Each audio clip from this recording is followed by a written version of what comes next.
What really happened to the Titan submersible? According to authorities, the ship carrying 5 passengers on its way to the Titanic shipwreck had a catastrophic implosion, according to a U.S. Coast Guard spokeswoman. A U.S. Coast Guard spokesperson said on Thursday, June 22, that a submersible watercraft with 5 personnel on board that vanished after departing early on Sunday, June 18, to investigate the Titanic shipwreck in the North Atlantic most certainly had a catastrophic implosion, with no survivors. 2 senior Navy sources revealed on Thursday that the U.S. Navy had discovered an anomaly consistent with an implosion or explosion in the vicinity of the ship around the time that communications were cut off on Sunday.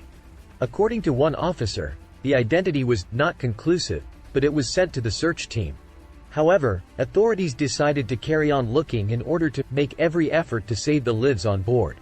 A 22-foot Titan made of carbon fiber and titanium was launched by the Polar Prince, a Canadian expedition ship, to descend approximately 13,000 feet to the wreckage site off the coast of Newfoundland. After starting to dive, the Titan lost touch with the surface ship an hour and 45 minutes later, according to the U.S. Coast Guard. There were 5 individuals in the submersible. Founder and CEO of the company that ran the ship, OceanGate Expeditions, Stockton Rush. British entrepreneur and explorer Hamish Harding. Shahzada Dawood, a British businessman, and his son Suleiman, who comes from one of the wealthiest families in Pakistan. Paul-Henri Nargeolet, a French maritime specialist who has made more than 35 dives to the Titanic wreck, was present. Everyone on the submersible had, according to a statement from OceanGate, sadly been lost.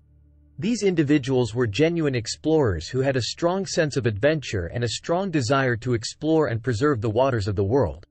During this terrible moment, our thoughts are with these 5 people and every one of their families. We lament their passing and the loss of the happiness they offered to everybody who knew them. Private firm OceanGate, based in Everett, Washington, arranges trips to shipwrecks and underwater canyons that can last up to 9 days. The company's website states that crewed submersibles are another service that OceanGate offers for business endeavors and academic study. Aerospace engineer and pilot Mr. Rush co-founded the business in 2009. The Titan is the only crewed submersible in the world, according to OceanGate, and it can carry 5 people up to 4,000 meters, 13,100 feet, below the ocean surface.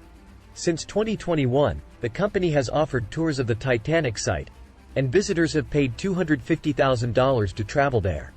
More than 30 leaders in the submersible craft sector wrote a letter to OceanGate in 2018 expressing their concern over what they called the experimental strategy of the company.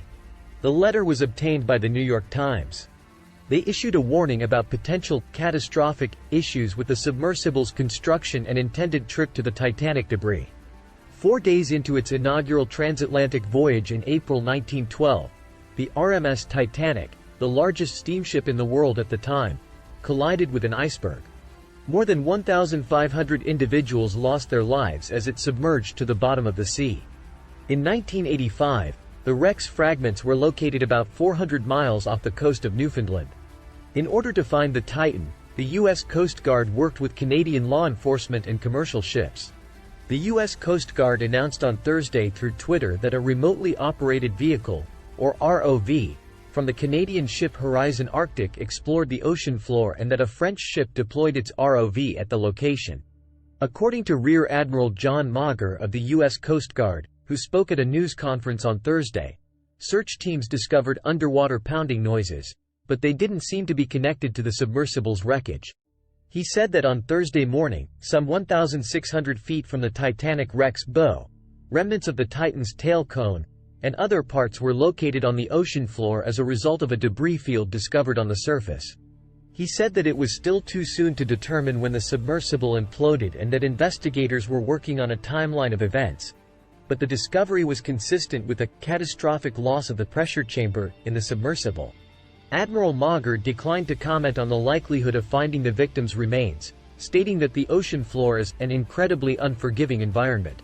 Along with that, he added, "On behalf of the United States Coast Guard and the entire Unified Command, I offer my deepest condolences to the families." Source: The New York Times. 23rd of June 2023. Thanks for watching.